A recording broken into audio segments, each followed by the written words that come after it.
So people do better if you actually get them started in a certain way the night before surgery. So we give them something for nausea, we give them something for inflammation, and we give them something for nerve pain. Nerve pain's a big problem in explants. So you got to treat it up front so that it's only in the background. Um, the next day, we have a patient come to the surgery center we're using, bring their medicines, take more gabapentin. Typically, they'll have some Tylenol at the surgery center.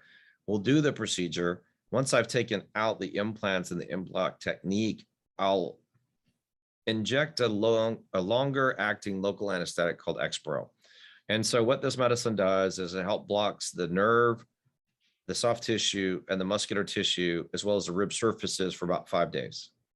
So you can make all that pain and discomfort that normally would be experienced right after surgery really minimized, so that when they wake up in recovery, they're comfortable. My patients don't need a lot of narcotic after surgery at all.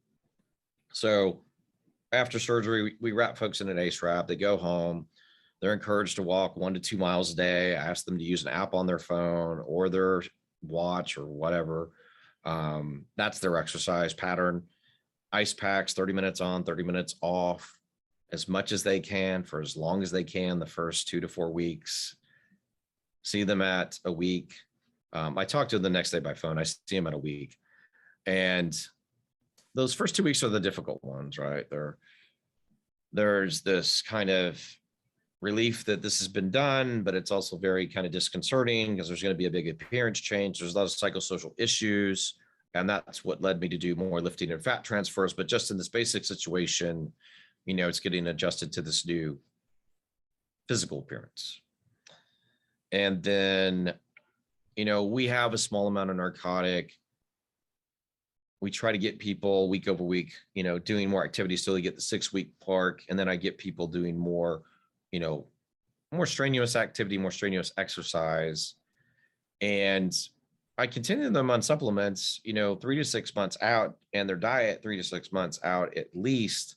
And then I have a bunch of ask me like, well, when do I stop this diet? Or when do I stop these supplements? Or when do I stop doing this? I'm like, well, do you feel better?